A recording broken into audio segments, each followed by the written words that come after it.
Tenants. Chair Vegas, Here. Representative Shriver, Present. Wolford, Pahutsky, Here. Wagella. Here. Madam Chair, you do have a quorum. Representative Shriver moves to adopt the minutes from the October 22nd meeting. Hearing no objection, the minutes are adopted. Good morning and welcome to the hearing for the House Oversight Subcommittee on Weaponization of State Government. As chair, I am grateful to our witness, Matt Lyson, from the Michigan Duck Rescue and Sanctuary, and all Michiganders who have joined us today either in person, online, or through the growing chorus of voices demanding answers. Today, we turn our scrutiny to yet another troubling chapter in the Michigan DNR's pattern of overreach, the shocking order issued to Matt Lyson to euthanize dozens of flightless wild ducks and geese at their nonprofit sanctuary in Salem Township.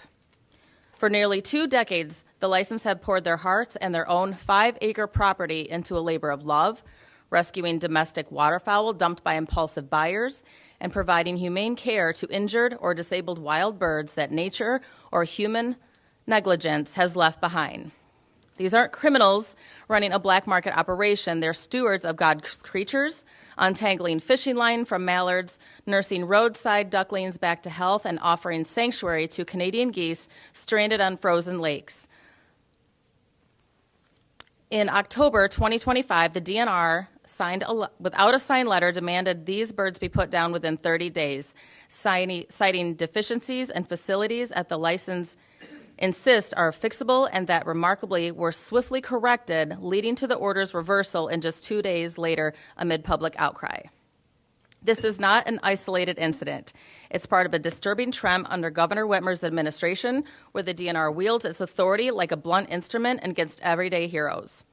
Remember Peanut, the vision-impaired fawn nursed back to health by Detroit Animal Welfare Group, only for the DNR to order its death until House members, media pressure, and thousands of petition signers forced a reversal.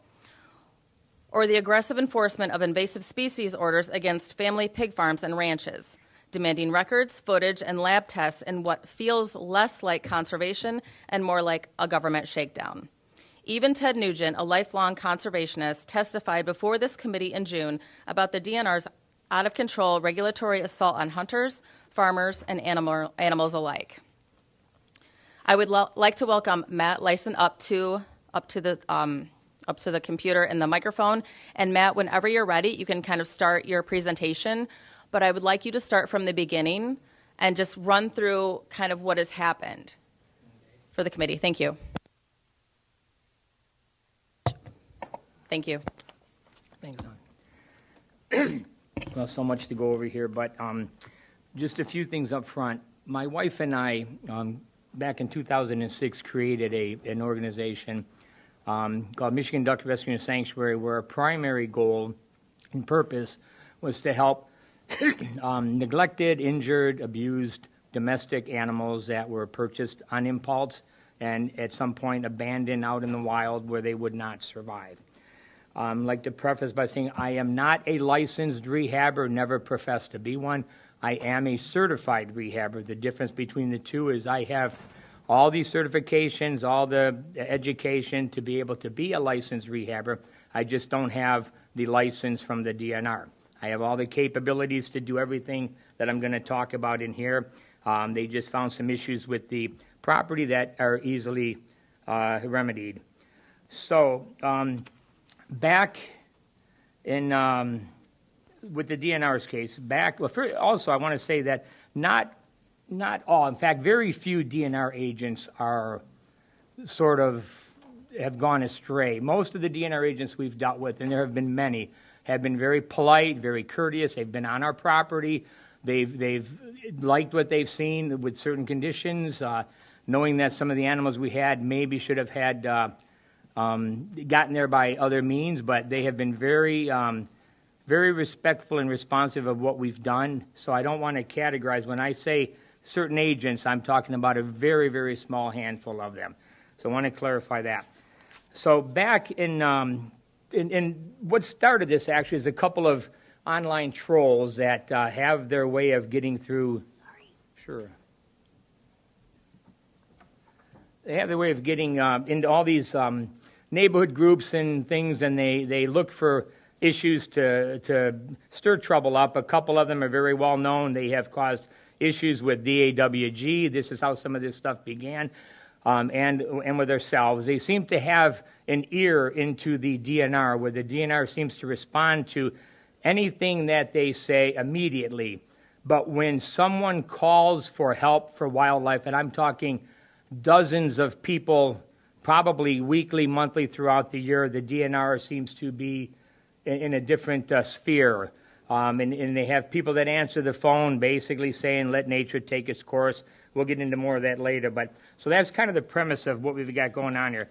Back in December of 2023, we had a situation where we had actually gotten a phone call. An individual said that he had a little mallard duckling, young juvenile, that needed a place to go. And I gladly accepted that because I have a rehabber at the time, Ginger Marley, who I know would have taken the duckling at that time of year. So the guy was sort of insistent on the phone, but he also said if I couldn't take it, he would find another place, to be fair on him. So I offered to take it. I was not home at the time. He ended up showing up at the property. My wife went out to the gate, and lo and behold, 3 DNR agents, 3 vehicles came to the property for one duckling. That was the whole premise, one duckling.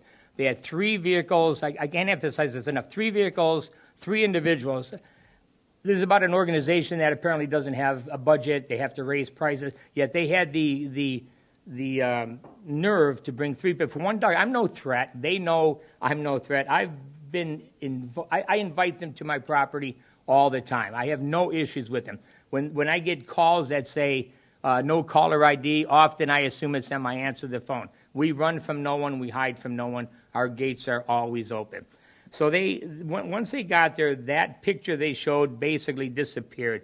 They showed my wife another picture, and it was of a domestic ruined duck. I don't know if that's going to be. Hopefully, it's in here just to give you. I know they couldn't download some of the pictures. Yeah, unfortunately, they couldn't do it. A domestic ruined duck looks very similar to a mallard duck. The only difference is size. The mallard duck is much smaller, capable of flight. A ruined duck is not. It's a little bit bigger. Once you see the two, you'll understand completely the difference. So they showed my wife the picture of this ruined duck, which they thought was a mallard duck. My wife said, well, could you wait till my husband gets home? I ended up coming an hour later. We invited them in. It was a kind of a nasty day outside just before Christmas. A lot of pretty bad weather out there. And if you know anything about ducks, when you have ducks, it gets muddy out there when you're on the property. So we invited them in, and just so happens they came in the basement. We showed them everything. We had that particular duck in a small pen in the basement, and a picture that didn't come up. And there was a mallard, and it's unfortunate because you could see the two differences between them. So we happened to have a different mallard duck that was in the house that we took in from outside. We get all kinds of ducks flying in, geese, mallards, you name it. We get them come because we're an open property. We have a couple-acre pond that we share with the neighbor. And we brought this one male duck in because he was getting beaten up by a bunch of other males. They do that throughout the year. So we brought him in, put him in a little pen in the basement. We could look outside. He was warm. He was keeping from getting mauled down by some of the other ducks. Well, they came in, and they assumed that was the duck that they were talking about. And they came on the premise of a domestic duck. Just so happened we had a mallard in there. They took the mallard. They wanted to see the rest of the property. I had no problem with that. We showed them that. They found a couple other things that they had questioned. Well, we had a couple of Canada geese that were waiting to find rehabbers, and we had them mix in with some other ducks. It was other geese at the time because that's where our barn is set up. So we had, so they made some comments about, they shouldn't be here and some other things. But the funny thing is, even though they said some of these animals should not be here, that they might have been stressed out, they took nothing with them. They had the capability to take whatever they thought was being put in a bad position. They only took the one duck. After a couple hours, they left. It was over and done. they said during that time, well, we're gonna run this up the chain and see what happens. So almost a year goes by, we hear nothing. I happen to go get my mail out of the box, and there's some service papers for my wife and myself. We never got a formal complaint. We never got ticketed. We got nothing. We got letters in the mail that we were going to be prosecuted by the DNR on 6 misdemeanor criminal counts each. Now, my wife, who by default of having her name on the house, was one of the persons that got drawn into this without respect to anything that she does on the property. So they brought her into this. So that's basically, so we got the service. We knew there was court. We were fortunate to get attorneys. We got everything lined up, and we were going forward with the case. And we had great support from the public, and things worked out really well in the end. That they ended up dropping the charges for the time being.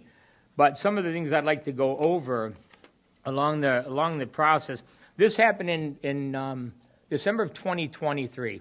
In early 2022, I had begun to try to get my rehabilitation certification from the license from the DNR. I had nothing but pushback along the way. There's an individual that works in the permitting department. Her name is Casey Reitz. I'm sure most of you may have heard of her. I don't know if they're shorthanded with help, what the situation is, that people just don't have the ability, the knowledge to know what they're capable or supposed to do. But we have a lot of emails back and forth. How I tried to get information. They were very slow in getting it to me. I have some emails here that were not able to be put on there, of where for 3 consecutive times over a month period, I had implored with Casey, I will come into the office. Whatever I need to do, tell me what I need to do. They kept sending me the same package over and over again. Say, well, read the package. Well, there were some things in the package that were not clear to me, that I had asked specifically, Casey, can you call me? I want to go over it. I want to do this right. Because I've talked to other rehabbers. They say they don't do it right. It's sort of a one and done. They kick you out and you're done. So I've tried, and I've got the documentation to do this, and I've tried, and then at one point she totally ignored me until the case came into, and then she hasn't even contacted me at that point, even since then. So fortunately, the case was dropped, but there are a lot of issues that I have with the DNR. One of the issues is because of what we do, I personally don't think licensing has anything to do with this. This is an example of one of the pieces of evidence that the DNR was going to use against us that I posted on this. I do a lot of posting on the internet, on our Facebook page, to bring awareness to everything that goes on. Okay, so when we did the domestic, Just gonna make it bigger. yeah, oh, thank you. When we started the rescue, we had no intention of doing wild waterfowl. There were rehabbers that pretty much had that under control. But as COVID hit, as the bird flu hit, a lot of the rehabbers started to back away from that, the licensed rehabbers. So it left a huge void in the need for helping geese and ducks that really needed help. So we were the only ones willing to step up. We did things in a certain way, which people would call us and they would say, look, we have a goose that's been on our property. It's been on here all year. Got hit by a car early in the year. It's doing great. The wing broke. It's calcified. He's living with the family. The family just flew off. This poor thing is on the ice, crying for the family. It can't fly. Is there anything that you can do? I offered our property as a place to put that goose and let him live out his life. And I would get people that would call me. I mean, the number of calls I get are just incredible. There's a goose out on the property. It has angel wing. Angel wing is a defect caused by birth. It can be brought on by the adults eating inadequate nutritional diets that people put out for them, bread, crackers, you name it. So the adults can pass that on to the babies. The babies can actually get it at a young age, and it causes a defect where the wings stick out like an airplane. It doesn't have the ability to fly. It can live a fantastic life. It does everything that the adults can do. It eats, it drinks, it commingles with its family. But when they leave to find food and water, they are there starving. So we tell them, bring them to the property. We'd be more than happy to give them a refuge. We have no problem with that. I mean, no harm, no foul. The DNR seemed to have a problem with it. That was one of the reasons. They call that possession of waterfowl.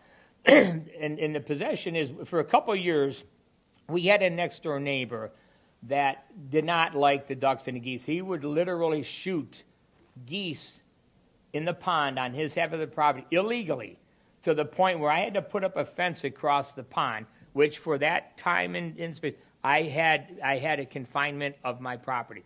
I had actually got a merganser that the neighbor shot, took it to the DNR actually came out, got the bird. They tried to get a hold of the guy, tried to ticket the guy. The guy never answered the door. I had video of the guy shooting this stuff. The DNR wasn't interested in that. They couldn't get the guy to come to the door, so they said, okay, that's all we can do. So they let it go. But they still go after people like myself who let people bring animals to live on their property. The real problem, people, they seem to, well, we can't get a response from them. So this particular duck here, somebody brought it to us. It was a mallard. It was out by itself. It had a double treble hook. As you can see, the bobber has a triple hook on both sides. This duck had, this is actually the second duck. This duck had that hook through his eyelid, through his wing. He had line around his body. Somebody brought us that duck. We cut that out, and I've had experience. I mean, I'm certified. I have everything for licensing. The DNR said, what do you know about this? You don't know anything about this. Well, they didn't do their research. So, and I have great vets. I consult with the veterinarian all the time. I talk to rehabbers. I've learned a lot from everybody. I read constantly. So this is a common sense thing. We were able to take the hook out of the eyelid, out of the body, gave it back. They put him out in the wild. He flew off. Or she flew off. In the meantime, she was sitting there, starving, couldn't move. Every time she moved, she was in excruciating pain. So the DNR says that is rehabbing wildlife without a permit. And possessing it because I had it in my possession when I did it. So they count that as 2 counts.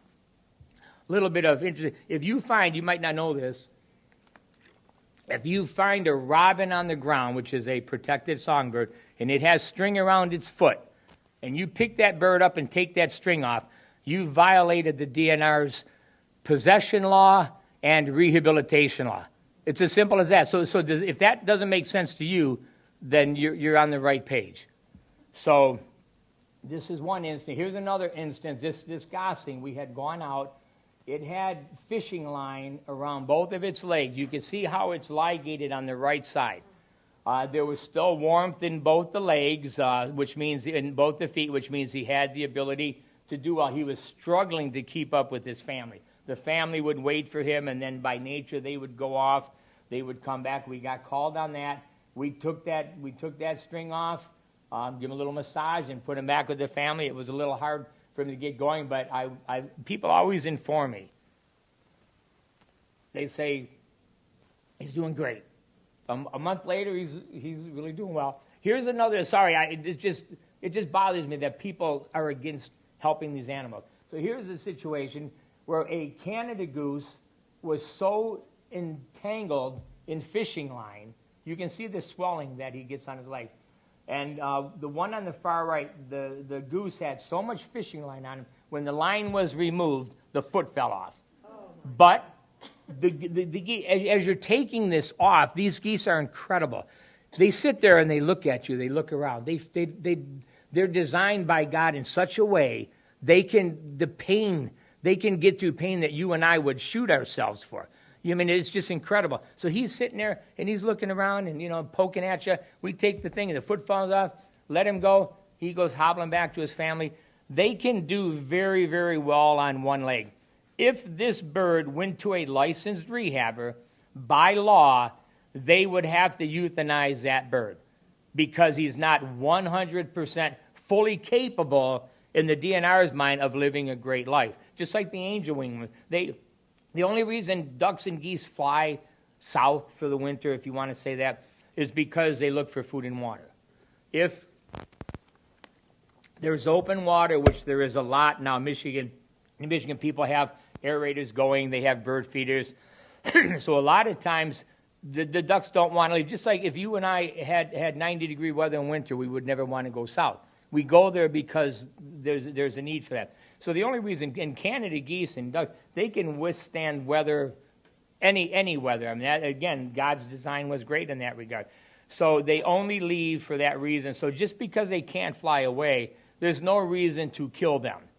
There's plenty of space on the earth, and then especially in Michigan, where these birds can live a normal life and be very content, and it's just great to see them commingle with each other. I mean, it's incredible. There's zest for life. Even the one with the feet, their zest for life is incredible. They get right back out there and they do what God intended. They procreate. They get back into the family. They do the things that they're supposed to do. There's more situations. The duck on the left, a male mallard. We were called on that, and the people said, "Is there a place?" He's been here all year, and the family left him, and he just happens to have a bad wing, whether he was hit by a car or whatever. Look at how healthy he is. He's looking around like he doesn't have a care in the world. And the DNR would shoot him on the spot. I mean, and they've done that. They've come out and what they call, we dispatched the animal. That's a big term of it. You can see the goose on the right has a droopy wing, won't be able to fly. His family left him. But look at him, man. Heads up. He's alert. He's looking to move on in life. The one in the middle there, the goose, it could have been a birth defect, or he could have been hit by a car. It's a flipped wing. He's eating, so that shows a sign that if they don't eat, then you start to have a problem. But if they're eating, the pain is managed. They can take care of that. No reason he's with his family. No reason to take him away from there. No reason to put him down. And if the family flies away, put him with other geese like him, like a little misfit island. They do fantastic. Another goose here. If you took that six-pack ring off his neck, you violated the rehab. I'm sorry, and then so he's with his mate. The mate. It's a shame. We unfortunately we couldn't get him. He was very wise, and he would jump in the water. We tried several times. We have people. We have great volunteers. I mean, inside and out. We have volunteers that would drive across the state of Michigan to get wire off of a goose and let him go. Nobody, the DNR, who has people in that area, wouldn't give that goose the time of day. But they can bring 3 cars to our property and try to set us up for something because they have nothing better to do. Here's another example. In this particular instance, this was a swan, a mute swan, which is enemy number 1 on the DNR's list. I would love to get a committee together for that because this is something that really needs to be addressed. The mute swan was protected by the Migratory Waterfowl Act until 2004 or 5, I believe, when the Michigan DNR decided, well, it's an invasive species. Been here since the 18th century, but all of a sudden it's an invasive species. So you cannot hold, touch, move, and all this stuff was done before the DNR really started to come after us and say this. So this is nothing new, and we had no idea you couldn't do this. Kids grow up and they realize there's some things you can't do in life. You know the bad things that you can't do. You don't go beating up people. You don't go stealing. You don't go shooting people. But who would ever think that you could get prosecuted for helping something? It's never brought up to say, well, you can't help that thing because you're going to. Who knows that? No, nobody in their right mind understands that. I could go to 20 people on the street, say, hey, do you know that you could get in trouble for helping an animal that's got something? Every one of them would say, no, I didn't know that. The DNR would totally go after you for that. So I had asked a CO at the time who was in Detroit, a conservation officer, if she knew anybody. I've got some text messages. If she knew anybody that would be willing to help that goose. It was out in New Baltimore. And she says, no. She goes, frankly, the officers out in that area do not like these swans. So she said a couple other people have attempted it, and they failed. Well, we knew we were going to have success because we know how to do it. So we went out there, and this was one of our great little volunteers here that her and I went out on a Sunday afternoon, rounded him up, took care of the arrow. You can see him to the right. He's going back. The picture that I wished that didn't come out, which I wish had shown up, was there were 3 or 4 signets. That there's a water shot that unfortunately didn't come up that showed the arrow in the neck with the 3 or 4 babies right by it in the water. Nobody would help it. In the way people have I tried, but I give up because they don't want to spend more than 20 minutes. We would spend hours trying to do that, and we do it. It's not anything about. We've learned the way to do things, and we catch them, and we help them. This is one instance here. Luckily, it didn't puncture anything. I was told the next year he's back again with another family. So that's always great news to hear that. Again, DNR the fact that we held it, and you can't, if you're caught even lifting it up and moving it 10 feet, the DNR will come after you. That's the vendetta that they have against these beautiful, and I mean majestic creatures. If you've never seen a swan fly with a group of swans, it's absolutely incredible. Another one here, Canada goose, shot. I'll get to the good stuff later here. The real good stuff. So the Canada geese, right there. Another one, shot with an arrow. The DNR says, let nature take its course.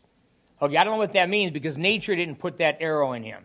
But the DNR's response, let nature take, their famous mantra, let nature take its course. We don't have time for that. We have other things to do. We caught that goose. We got the arrow out. Thank you. Another one with an arrow through it. I had talked to my vet about this one. This one I actually took to a vet, took the arrow out. We put him back right out in the wild immediately. And you can see the sickness about this one. If you look at the bottom left picture, there's no head on that. So he was shot with a blunt instrument. Went right through his body.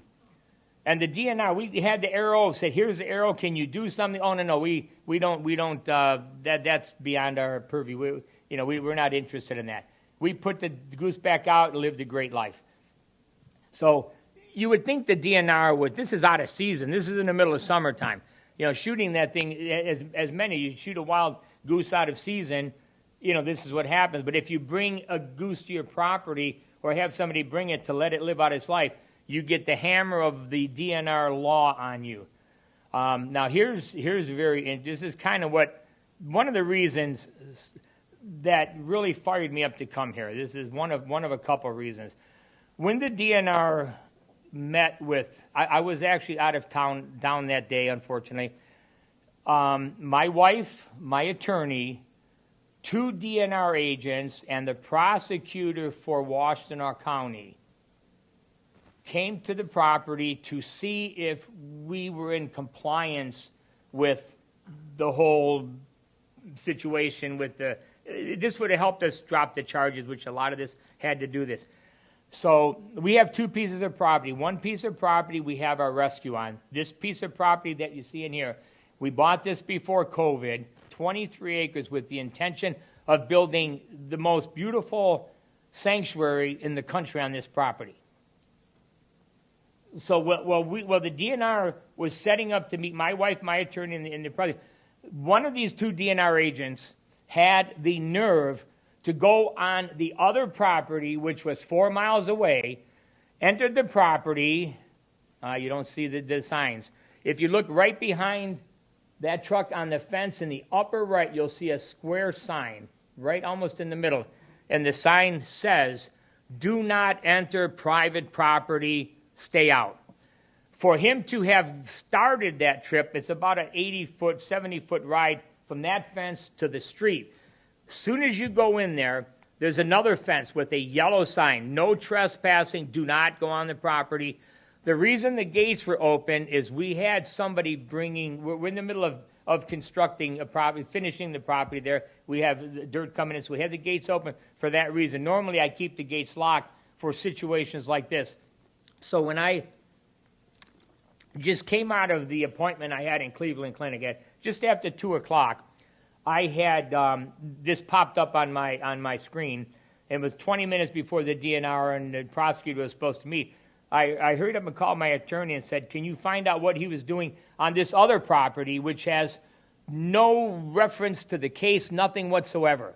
Why was this guy on the property? So he had asked the agent, well, what did you find over there? Which he found nothing, just to let you know that. He goes, oh, I was just sitting in their driveway. I just pulled in their driveway. I was just sitting in there for a couple minutes. That's a lie, because he entered the property there. Once you pass, and this is the driveway, once you pass that gate, you are on the property. And you can see everything. So he went on 208, went on the property, did a nice, what I'm assuming was good loop around there, came back out at 220. I was just sitting on the property. Says this in front of the DNR, in front of the other agent, and in front of the prosecutor. And that was his excuse. I went on there. So what his business was is just total abuse of my property. When I came out and I saw that on my screen, the first thing I thought is, your heart kind of sinks a little bit. This is my property. I'm building on this property. It's mine. I pay taxes. I pay and this guy's on my property? What business does he have on? You know what his business was? He thought we were committing another crime by taking animals from the one property and hiding them on the other property.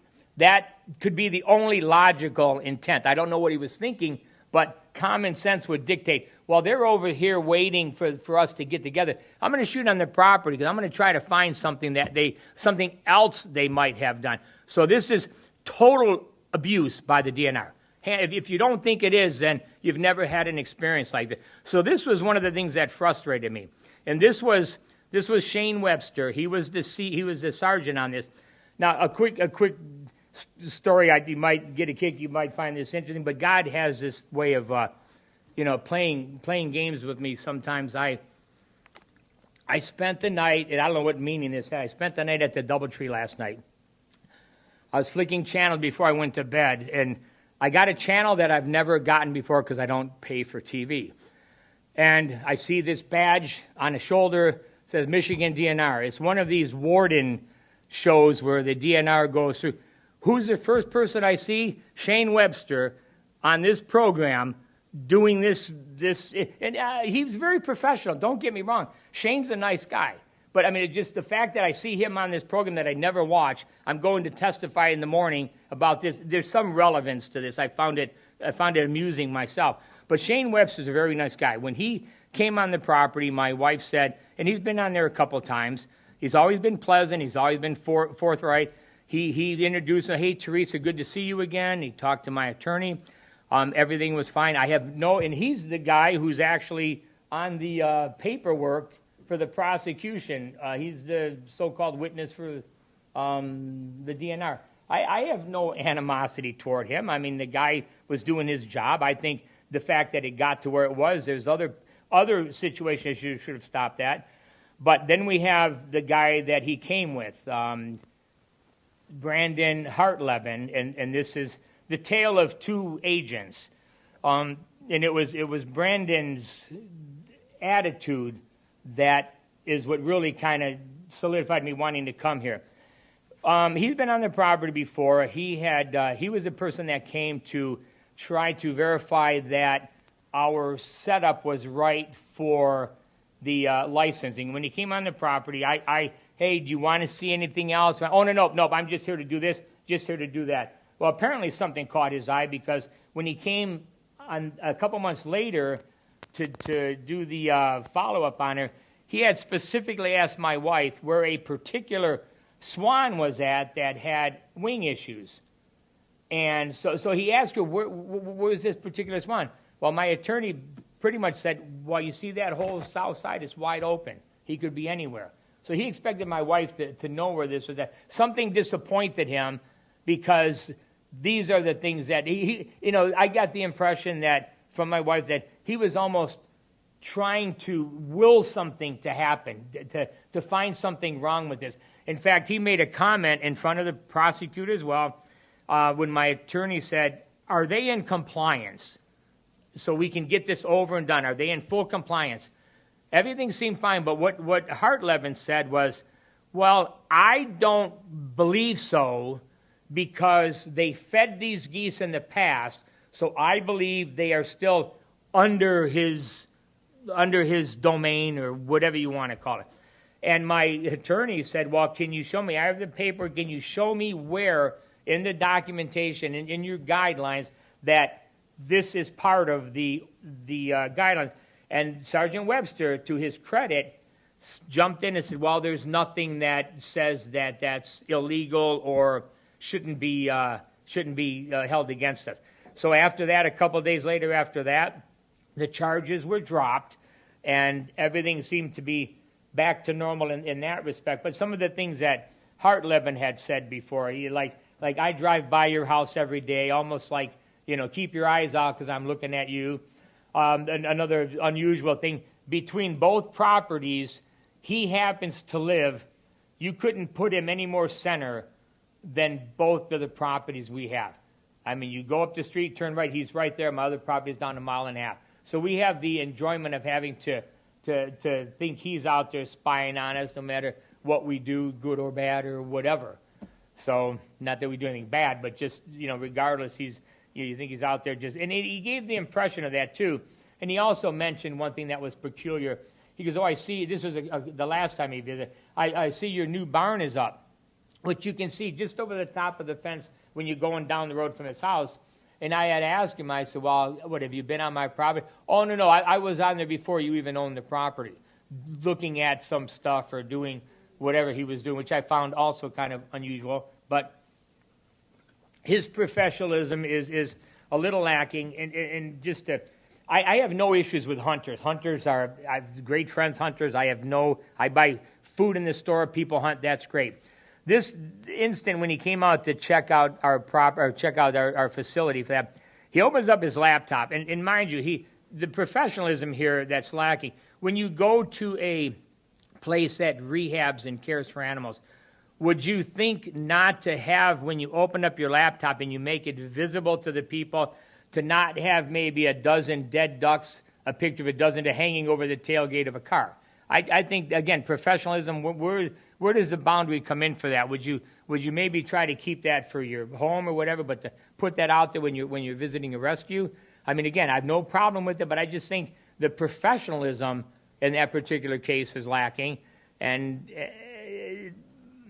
that's pretty much what I can say about that. But we did end that. Some of the pictures I wish were there are fine, but you pretty much get an idea that what we do is we try to help animals that no one else will help. Domestic ducks, nobody does what we do in the country. At a given time, we have hundreds and hundreds of, and rehabbers in general, the DNR acts like they pay our salary, whatever that would be. Every rehabber, out of their own pocket, pays to do what they do. They get donations. Hopefully it's enough to cover their expenses. Normally it's not. We don't ask to do that. We're brought into this by whatever course God might direct us. But you have people willing to give their time, their money. You have volunteers. I mean, endless volunteers willing to get involved, risk things, do stuff. I mean, we've had people falling through ice, doing crazy things to get animals, which we do. But the DNR treats these people like we're a scourge of some type. It's just ridiculous.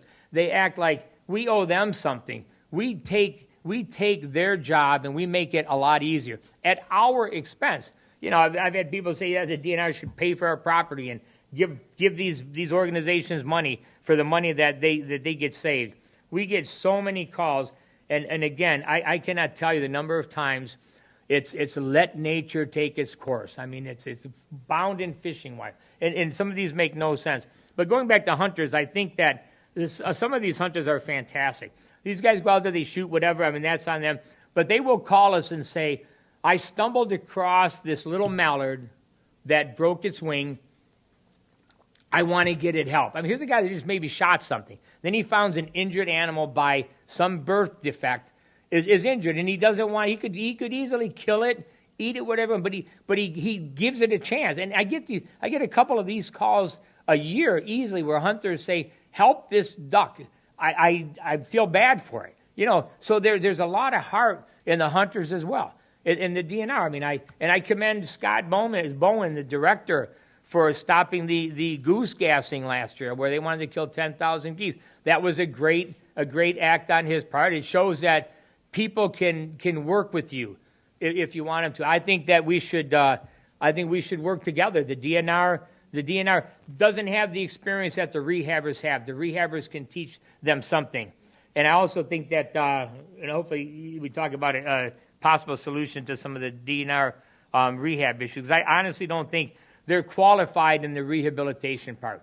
They're good at enforcing law. They're good at going in the woods, dealing with these drunks and these hunters in the middle of the night. That's great. But when it comes to rehabbing animals, they do not know. They've never been taught what rehabbers have been taught. Rehabbers are there for a reason. They took classes. They got educated. They built a facility. And yet they don't ever get the DNR. The DNR never calls when they find something. They never say, hey, give it to a rehabber. They shoot it, they dispatch it, whatever. But rehabbers pray for those days. That's their whole job. Their whole purpose is to want to help these animals. The DNR doesn't give them the chance to do that. Have another hour? Thank you. Thank you, Matt. That's a lot to unpack. I do want to start out with questions, and I have quite a few. So can you explain once again, what is the difference between your certification and licensure? I have exactly what I need to get the license. The only thing I don't have is they didn't get my check yet. They didn't qualify me to get my payment. So if they would approve my facility, which is easily done, but I'm hoping, I want to work with them. I want to be able to work on the new property with them. I think it's a better setup. I think we can really do a lot. I can separate animals even more over there. So my certification is what is required. It's mandatory. It's by the IWRC, International Wildlife Rehabilitation Committee. They're the ones that set the standards that the DNR follows, which in another instance, I actually had to call them to verify something that the DNR was not sure of regarding my permitting. The IWRC backed me. The DNR still didn't want to accept that. And they're the ones that make this. So that's the only difference. I have everything I need. I have the education, beyond experience. So the certification is the one mandatory piece that you need. And you are moving forward in the steps of getting of licensure as well? I would like to, yeah. That's the whole purpose of us doing that. We think that we can serve the DNR and the DNR can help us. They need places to take animals. And for the agents that are compassionate, that want to find place. We've had DNR agents say, gosh, you should get this license and that license. Well, there's a license out there that we're trying to get. It's a collector's permit. This would allow us to take any non-releasable bird that a rehabber could not fix, and they wouldn't have to euthanize it. They could bring it to us, and we could let it run on our property for free. We want to get an education. I have the ability with my education to get an educational permit. Our hopes were on this property to set up an educational center for cranes that can't fly, for egrets that can't fly. We have the beautiful setting for that. But one of the responses from Casey was, well, we don't feel that Canada geese are something that we really need to keep alive for a program like this because there's so many of them. Okay. And can you explain again what led to the charges being dropped? Well, we were in compliance. When the DNR left us 2 years ago, and they said, well, these animals shouldn't be in these. This was around Christmas, and right after Christmas, I'm glad you asked it. Right after Christmas, everything that we had that could have been considered a captive bird at that particular time, that narrow time, we let everything out. Okay, fine. We had no problem with it because they were going to get let out at some point anyway. Wintertime, you wanted to maybe give them a little more comfort. We let them out because we were not able to find any rehabbers available to take anything. So we let them out to comply by the DNR. They never came back a day, a month, a week later and said, "Hey, how's it going over here? Did you comply with our thoughts of maybe you should let these guys go?" And they never checked it out. And within two to 3 weeks, we had nothing in confinement. We had the fence. The fence was taken down even when they were there at one point. There was a part of the fence across the pond that was down. So they have had open access to leave the property for a very long time. Okay, thank you. I am going to go to Representative Pahutsky. Thank you, Madam Chair. Thank you for being here. Thank you. I just want to make sure that I understand the timeline. You did ultimately end up applying for a permit, right? I applied. I actually tried to apply, and I sent a collector's permit to Casey before all this began on the legal point. I never heard back on the scientific collector's permit status until I filed another one recently, and that one was denied. And the problem is, and this is why I called her many times and said, what's the process? Well, you need the state one in order to get the federal one. You need the federal one to get the, there's no definitive, I couldn't get a process here. I wanted to, in my emails, implore, please call me. Let me come in. Let me do it right here in front of you. Never responded. Do you have those emails? Oh, Because absolutely, I do. In fact, I think that, in fact, here's one page of them. Because, I mean, it makes sense to me that there'd be some, overlap with federal ones. Because, I mean, the swans being invasive, that's a federal regulation. That's not the DNR. Well, no, the DNR in Michigan, not all, this is where it really gets kind of misfortunate. The DNR in Michigan, from what I understand, it's hard to find a lot of this information. They took them off the federal protection. Every state is different. Some states, they protect the mute swan. So they can actually, in a sense, override some of the federal stuff as long as they don't overstep. No, the federal government only allows the DNR to keep 2,000 mute swans in the state. They're frequently over that because of like a flyover. Sure, zone right, thing. absolutely. But no, the federal government has not allowed them to override anything. They only allow them to keep 2,000 here. But how can they keep 2,000? Like you say, they come and go. There's no process to control them. I mean, I know I am not the swan wrangler. No, I agree. My point is, that's. But their data is way off. Sure, but I guess my question then is: so you applied for? There's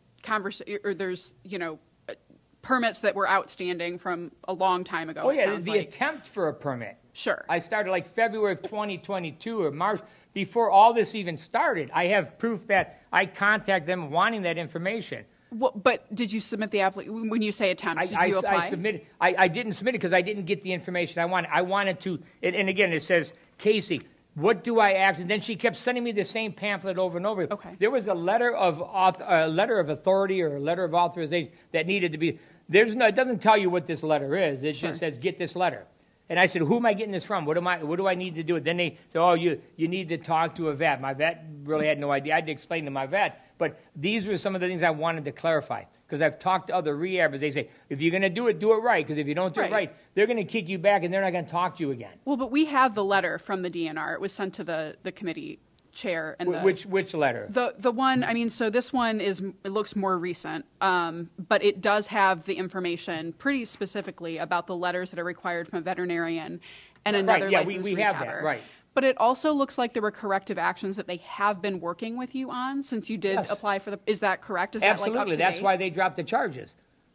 Okay. If that's what you're getting at, yes. Right. I'm just trying because I just want to make sure. Like it sounds like something has shifted and like things are moving towards the whole thing was possession. Okay. They didn't apparently want to follow up on the fact that we helped take the hooks out of their issue was that they could not leave the property. They've been able to leave the property since 2 weeks after they came out the one time, and prior to us putting up the fence for a couple, they could come and go as they please. Sure. The only reason we put up the fence, which confined them on our property, was to keep them safe from a neighbor, which I have DNR conversations from the guy that came out, tried to get them. I have video footage of the guy shooting at them in the water. The DNR wanted nothing to do with that. Right. Yeah, so then we put up the fence. Right. And when we put up the fence, 2 years later, they said, oh, you've confined them. Well, we've confined them, but we're protecting them from illegal acts from the neighbor, which you guys don't want to do anything about. Did they at some point end up following, because the charges were dropped ultimately, so who verified that the birds were able to leave if... Oh, that was when the two DNR agents, the actual prosecutor, which prosecutors never come out to check on anything. That's the last thing. Two agents, a prosecutor, my attorney, and my wife were there. That was the time when I was saying that Hartleben was saying, oh, no, you still control them because you fed them. And the fence is wide open. So for him to make a statement like that, how can we control something, even if you did feed it, They can come and go as they want. Yeah. They How do long? it- How long did that follow-up take? Because you said it happened 2 weeks after you received notice of the charges. How long did it take for them to verify that they were able to? Oh, it was done almost 2 years before that, but they never came out and checked on it. Right. That's what I'm saying. How long did it take for them to verify it? Well, from the time they first did the charges, gosh, probably. Well, they did that in December of 23, and they just verified it a month ago. It took them almost 2 years. My attorney sent them letters. He has nothing confined. They didn't respond. They didn't get back. Okay. It was only when they knew we were willing to go to a jury trial that they finally started saying, well, maybe this needs to be looked at and taken off the table. Yeah, 2 years they came out to see that was done. Thank you.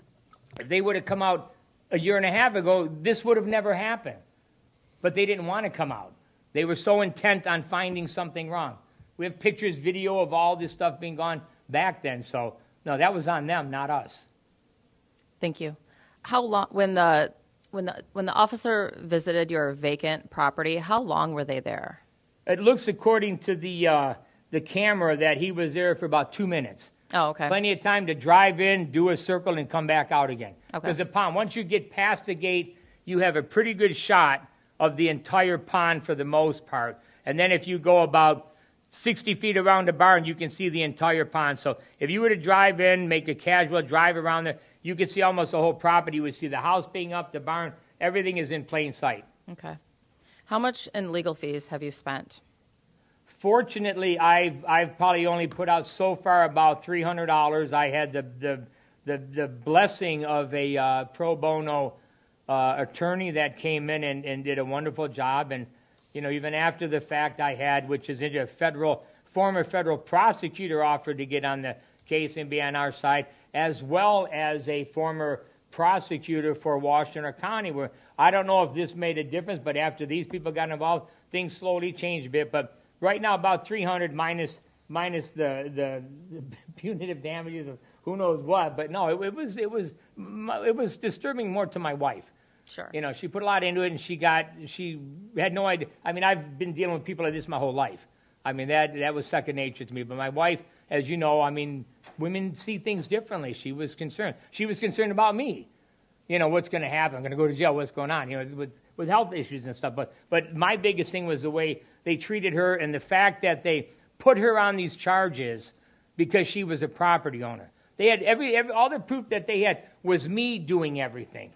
She had no place. She was there, and she does what she does around the house or whatever, and helps out on certain things. But I was involved in all this, all the writing, all the capturing, and all. But she was dragged into this, and that kind of had some bad things. I would like to see how these agents would act if it was reversed on them, or if somebody walked through their yard or pulled up and went through their property. How would they feel? They would not be happy about that. They would be furious. That's how we felt. Right. Completely violent. Until it happens to you, you can brush it off and say, oh, it's no big deal. But when it happens to you, it changes your whole perspective.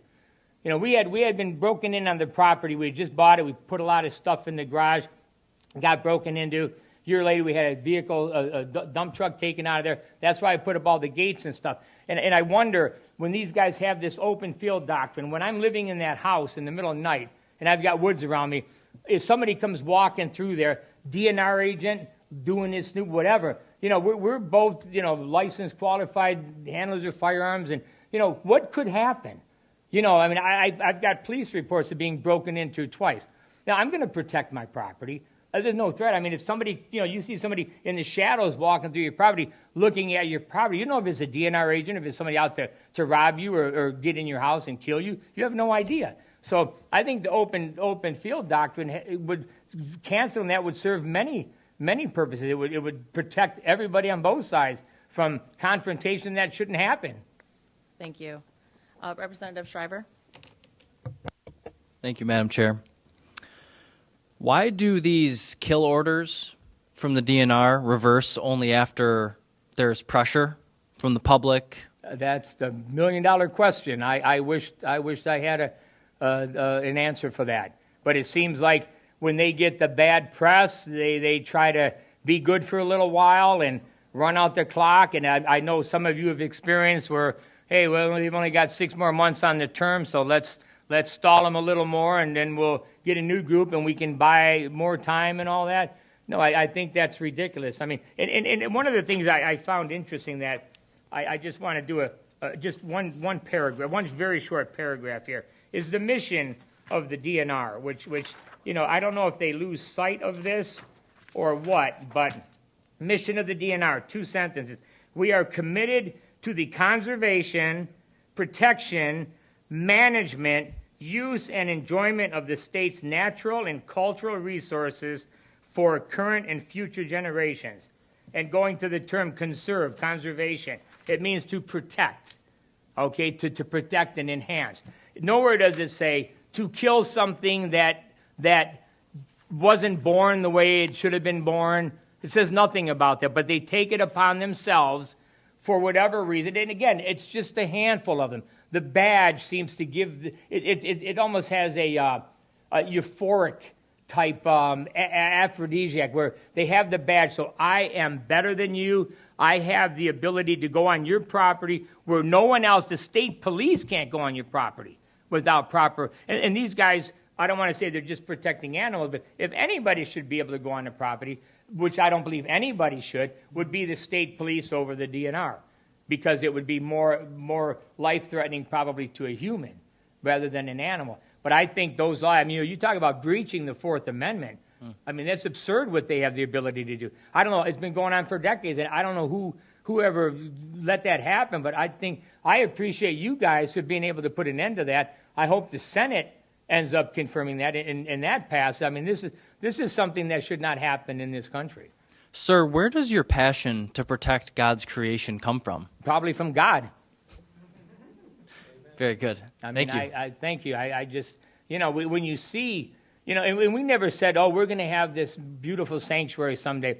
It was thrown on us. We built the house, and I went to a feed store. Somebody says, you want 5 ducks? And this is how God works. He said, you want 5 ducks? Yeah, we'll take them. We took them. We had a pond like everybody does. But through hardship, heartache, tears, a lot of money, we realized what our purpose was. And when we really felt that there was a need to help these creatures, and then again, the wild ones came in because nobody was helping them. I think this impacts the entire state of Michigan. I mean, nobody does what we do, and I don't mean that in an arrogant way. We have a niche because we have the greatest volunteers. We have people willing to go out on thin ice across a lake to take a dip in a freezing river to get something that was left out there to die. Of course, it's hard for people to go out there for humans. We're prepared. We play safety. We had one volunteer one time got a wood duck that was frozen off the edge of the Detroit River with a hook, and it was frozen in the ice. We had one of our younger volunteers. We wrapped her up. I mean, crazy stuff. But we got the duck off, took it to DAWG at the time because they were handling that. We did that. There was one instance where, in a canal in the Detroit River, there was a Canada goose. We know for 9 days minimum that goose was out there. They thought the wing was stuck in the ice.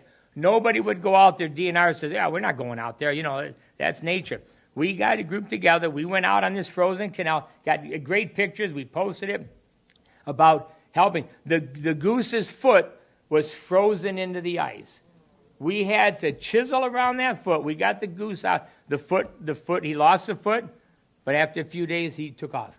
So and it was dying out there, 9 days starving. Nobody would even walk on the ice to throw it food. But it made it. It would eat the snow, whatever. We got calls on it, and they say at least 9 days. But we enjoy it. I mean, there's something about when you do something like that. It's not about pat on the back or anything like that. It's about seeing something that's ready to die get new life again. And we see that every single day with domestic ducks, primarily. We do something that no one in the country does. And we wanted Michigan to be a part of that.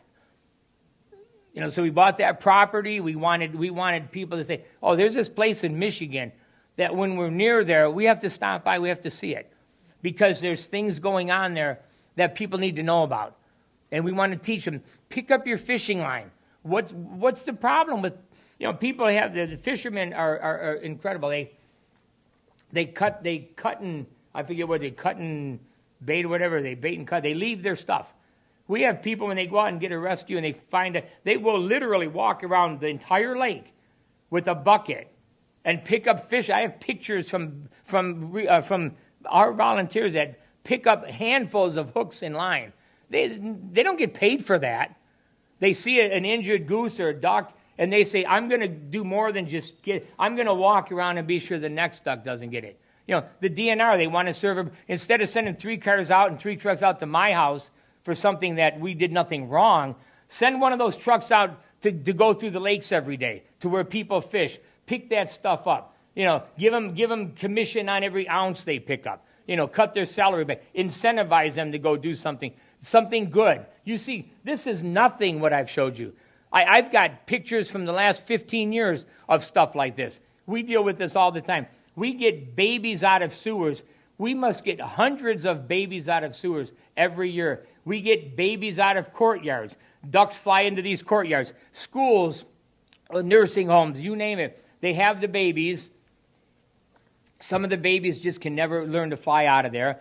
Or a hawk gets the mom. The babies are there. We get calls, probably several calls a week. Can you come here? Can you come there? Our volunteers go there. They say, well, what's it going to cost us? Cost you nothing. We go out there.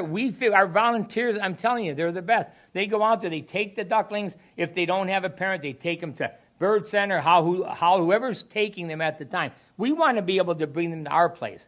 Because if we get them, we have plenty of room. A lot of these facilities like Howell and Bird Center, they have a nice setup, but they're limited to their space. We have acreage. We have the ability to put things in places no one else has. And again, you know, God doesn't create something if there's not a place for it to live or not food for it to eat. You know, everybody go, the mute swan is eating up the environment. That's not true. Trust me, they've never been able to prove this. Every time they're confronted, they want to go do a cull of swans, and they're met with resistance because people care. The DNR doesn't show up. They don't have the proof that they need. You know, it's funny how in 2005 it can be protected, the mute swan. Then all of a sudden somebody says, you know what? Let's change it now. We're gonna, you know, who gives them the right to change and pick and choose what can live and die? I mean, mute swans, when you are around mute swans, we get them flying in all day and night. When you walk past them and they look at you and you see the beauty of these things, and one of the biggest problems is people go after mating pairs of Canada geese, mating pairs of mute swans intentionally. These geese, these swans harm nobody.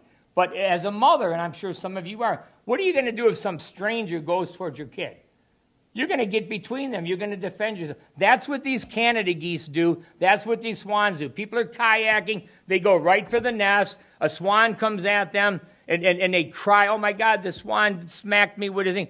The DNR comes out. They kill every swan on the lake. What kind of logic is that? Stay away from the swan while it's in its seasonal mating thing. And it's fine. They've coexisted for centuries. People just need to be smart. You know, everybody, and then you get these guys in these skidoos or whatever. They fly towards them in the water. They hit them in the water. People get them on video. DNR doesn't care because it's a mute swan. So they don't do anything. These are the people they should be prosecuting. This is what they should be going after. They don't do that. Again, I commend the ones that go in the woods in the middle of the night, in the middle of winter. Great guys. They do great service. And it's also interesting watching that program last night, how the DNR agents saw these guys doing something. Yet they warned some of them. They didn't ticket them right away.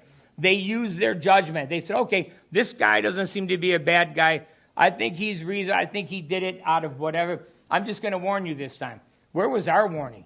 We didn't do anything. We didn't shoot anything. We didn't do anything illegal in that respect. But they're going to come after us. My theory about that, I think sometimes some of these guys, the very few guys, they go after the easy target. I'm going to go over here because I don't think I'm going to have a confrontation with them. I'm going to go over there because, well, it might be easier to talk to this old woman who put this little duck in her house till she could find some help. So I think some of these guys look for the easy way out. But there are a lot of the guys that, again, go in the woods at night, deal with crazy people. And those are the guys that I have respect for. The people that don't respect us, why should we give them respect back? You know, we do things for free, for nothing. They get paid to do something that they don't do. Thank you. And we do have more questions, so I want to move on to Representative Wolford. Thank you, Madam Chair. I will say, regardless of my personal feelings on swan or geese, that I may not be a fan of, and actually attacked not near a nest on a lake, minding my own business, and you know, obviously, you know, you're hurting, and you've you know, you've made some comments on hunters and fishers and things like that, and you had mentioned, and don't worry, I'm going to come around to you here in a minute, on, you know, why don't we have the DNR go and do this instead of, you know, giving me a hard time. And so I just want to remind every one of us here that we are paying, with benefits, someone $110,000 to drive a Z71 with custom rims, to violate people's constitutional freedoms, trespass, and continue to give people a hard time.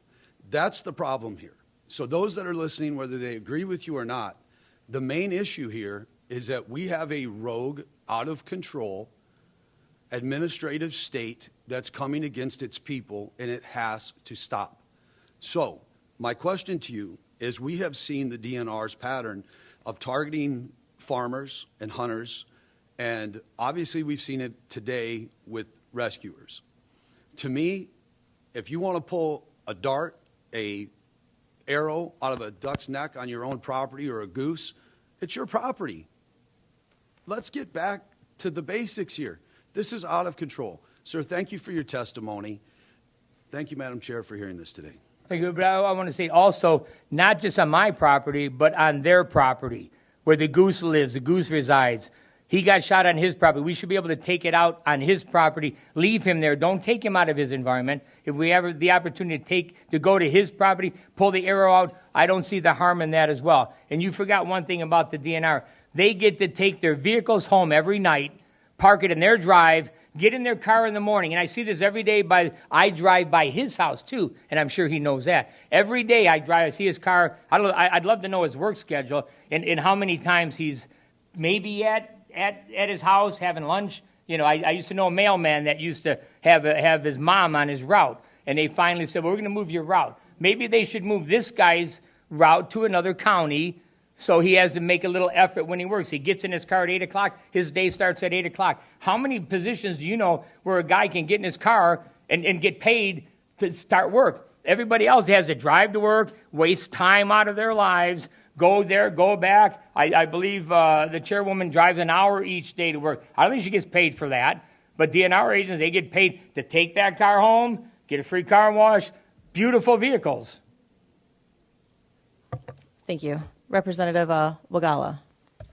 First off, thanks for being here. Thanks for the work you Thank do. you. I think, you know, all life is precious, so I appreciate us having these conversations. Thank you. I just in regards to the open fields doctrine, I think it's interesting. Because I'm a fan of the Fourth Amendment. 7 states have gotten rid of the open fields doctrine, but I do have some concerns with just getting rid of it for essentially all properties. So, like, I think there should be differentiation between personal property and commercial property. I have concerns that you know, the DNR wouldn't be able to investigate, say, an oil spill or pollution or discover things that they might have. I think it could protect corporate polluters. I was just curious if you had an opinion. Do you think we should look at potentially differentiating between personal property and commercial property when it comes to actually I don't, because it's funny you say, because you said oil spills. Oil spills don't happen overnight. Obviously, they know something's going on. How difficult would it be to get a warrant? Take an extra day or two? I mean, you know, this is not something, if there's an oil spill, where it's going to disappear overnight, so they don't need that allotted time. I just think it gives them more of an opportunity to abuse that privilege that they have right now.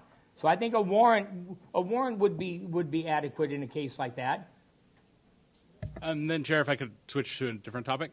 Earlier you talked about we saw an arrow going through I think it was a swan. Several, yes. Yeah, several different ones. And you mentioned that if a regular person just went up and helped that animal, they could be prosecuted. Just curious if have you heard the DNR doing that? And again, kind of similar to my last thoughts, is I think it could be different to have a different expectation for people who know the law, for example, like rehabilitators versus individuals. Like I think probably most of us here would argue that like individual just trying to help an animal shouldn't be prosecuted, right? But not to say that we shouldn't change the laws in general for rehabilitators. Can you talk a little more about that? Yeah, Is the DNR just prosecuting regular people helping animals? Yeah, I was a regular person. I didn't know that stuff at one point. And then I was enlightened by that. I didn't know. We probably helped dozens and dozens, if not hundreds of situations over the years. Then it was brought to my attention, you can't do that. So I was one of those people that did not know that. And now that I know that, should I be punished because I know that I can't help an animal, or can I continue to do that and let somebody else go help it? Yeah, I think it's important. Like if the people follow the laws that are there, I think there could be an argument that some of the laws should change. But I was just curious if the DNR was, say, 16-year-old takes in some rabbits that are outside or helps a swan. Are they being prosecuted? Are you aware of individuals? I hear that. I talk to people, and you can even look on some of these. I did an interview for Channel 7, and the responses on the comments, you could see people saying, well, I did this, and the DNR came after me. I didn't know you could do that. If you look at all these interviews, you'll see these responses for yourself. Yeah, the DNR came after me for doing this, and I had no idea they could do that or whatever. Yeah, they're out there. If you make any effort to look, you will find them. And I hear people all the time. I have not heard, and out of 100 people, I may have heard one person say, yeah, the DNR is good, but. There's always that but where, yeah, the DNR did this. They shouldn't have. Why did they have this authority? I hear that all the time. I had one guy, it's funny, I have a tree guy that I just spoke to about 2 weeks ago, and he was telling the DNR guy, he goes, yeah, I found these eggs and I hatched them.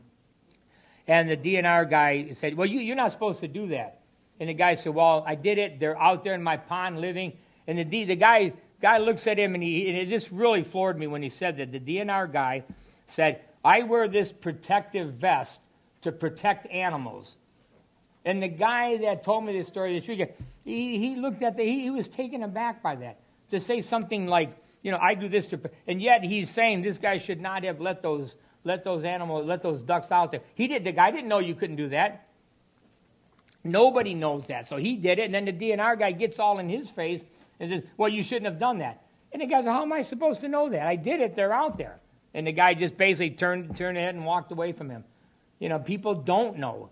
And there shouldn't be this hidden law where you don't know you can't help something. And you shouldn't be prosecuted or run through the ringer for that. There's a lot more going on that needs help than that.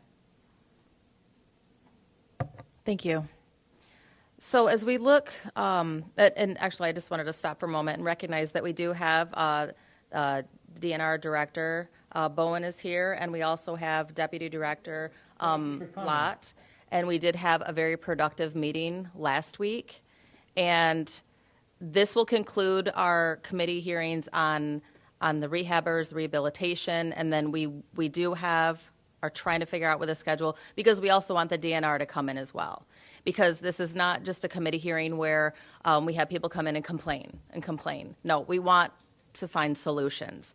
We want to find a way for, the DNR to partner with the people, because it has moved in a direction where the majority of the people of Michigan feel that the DNR is working against the people.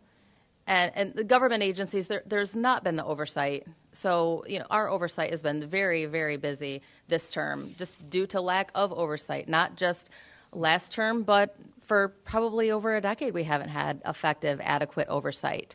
And we want to find common solutions. I would love to volunteer my time in any way to build that bridge between that, to bring them together. And again, I mentioned earlier, I appreciated what he did and I invite him to come to my property and see for himself, not just what other people say.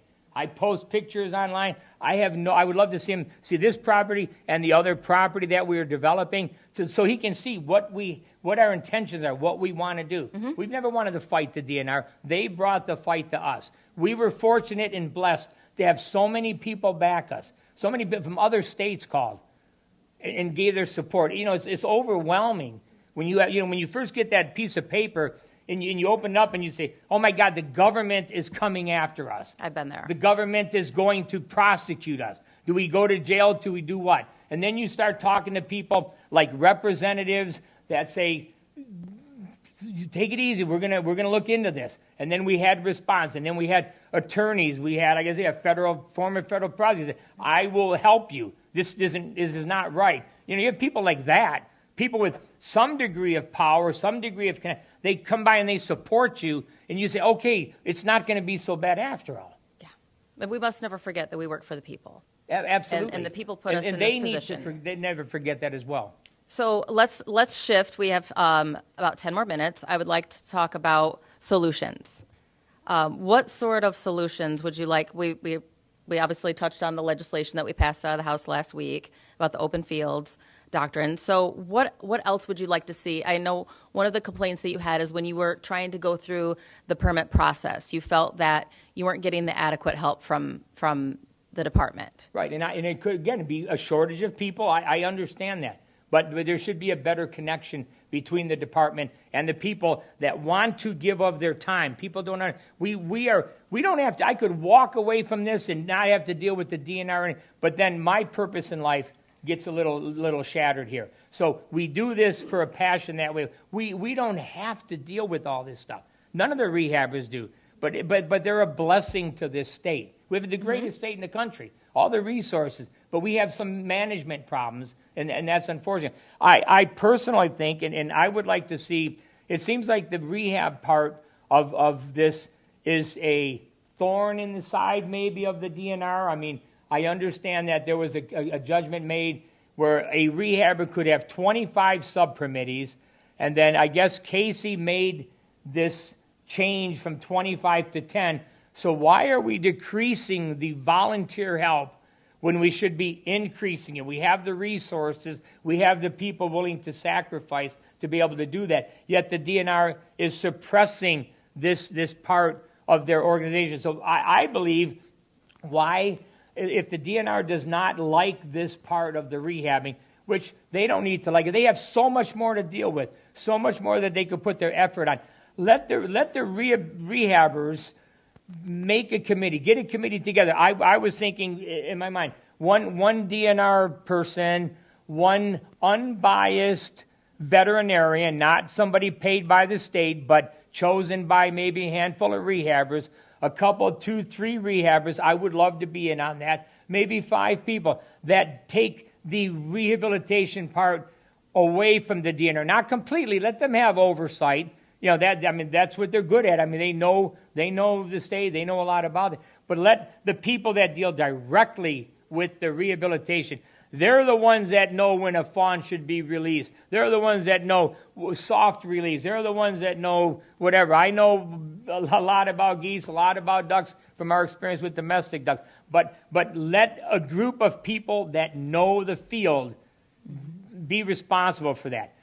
I've already talked to a couple of rehabbers who, Kelly was one from DAW. She would love to be involved directly in how this management goes there. These are people that don't have times in their lives to do it, but they're willing to make time for that. Me, I could think of 1,000 other things I'd rather do, but I have this passion. I will do anything I can to try to again, bridge that gap, make things better for everybody. And I think it can work, but you need independent people. You have people at the DNR making decisions that have never rehabbed anything in their lives. Well, it seems that there's a lot of clarity that's lacking. A lot. Clarity, uniformity, and if we had some clarity. And the clarity is from the rehabbers. They're the ones out there that know how this system works. I mean, there's a rehabber I deal with, Carolyn Troop in Holt, Michigan. She's fantastic. She's been doing this 37 years. I think it's 30. She's almost 80 years old, and she loves it. It keeps her going. The one that I've spent a lot of time under and working with, Ginger Marley. She's been doing it 30-some years. She's 80 or 77, 78. She had to give up her part of it because she had some cancer issues she's dealing with. She misses it dearly. But these are people that, it gives them a purpose in life. And they want to get involved, and they're willing to get involved on their time. We're not asking for any money from anybody. Well, I appreciate it. But we are asking for the money that we spend to be used properly for the departments they have. Again, we all know we have the greatest state. I mean, look at the way God formed Michigan.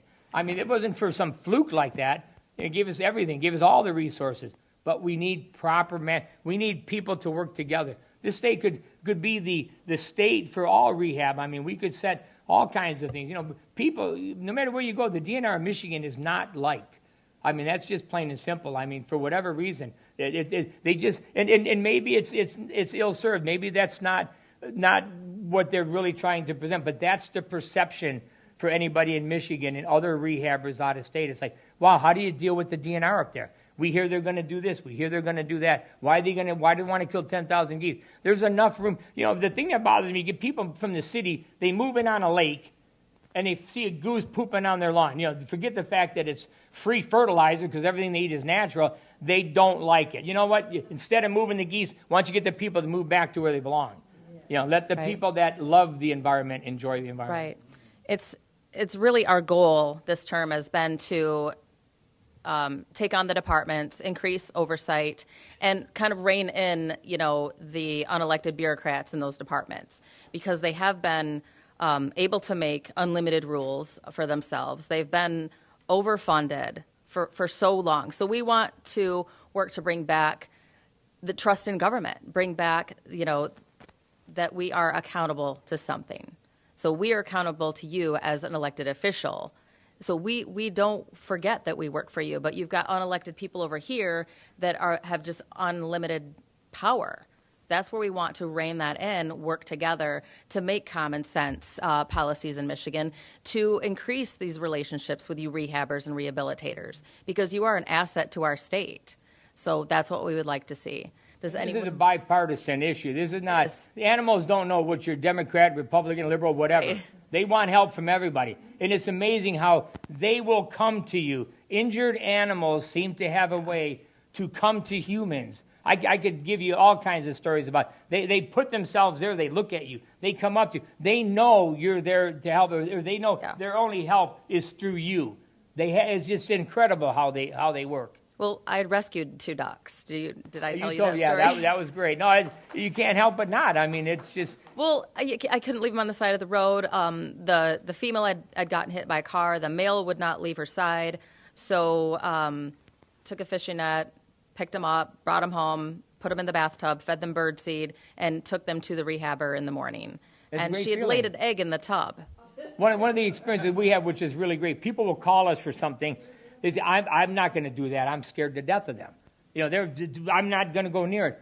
After 5 minutes, I've got them holding it and taking it to a rehabber. You know what they do? They say, wow, I want to help you any way I can. You know, you give them the ability to know that I have more faith in people than they have in themselves. If people are willing to try to do something, they find out that, hey, I can do it. And when they do it, you got another volunteer. People just should not give up so easily. You know, swans, I've known 250-pound guys that are intimidated by a swan. We used to have a young volunteer. She would go pick one up in a heartbeat to do something to help it. Yeah, good for her. Yeah, it's incredible. It's incredible. Does anyone have any other questions? No? Okay. All right, well, I appreciate you coming in today, Matt. I know that you wanted to come in for a while, and I'm grateful that, you know, your situation has been remedied, and I apologize for what you have been through, but honestly, bringing attention to this issue and helping us legislators get a better understanding of how we can fix the system and create. Obviously, we want, you know, the DNR to be trusted in the state of Michigan. We want things to work efficiently and appropriately. So at some point, I would love to come out and have a tour of your facility. Anytime, any of you, and especially the new facility. I mean, it's going to be something very unique. I mean, we want something special for the animals. It's all about them at this point in my life. You know, us, as long as we can eat and feed the animals, we're happy. Good. Well, we're looking forward to bringing reforms for the DNR, and obviously we won't make decisions on policy without including the stakeholders, because that's how the process is actually supposed to happen. A lot of stakeholders really want to be involved. Yes. Thank you. Thank you for being here today. Representative Pohutsky moves to excuse absent members. Hearing no objection, the motion prevails. There's no further business before the committee. Committee stands adjourned. Thank you very much.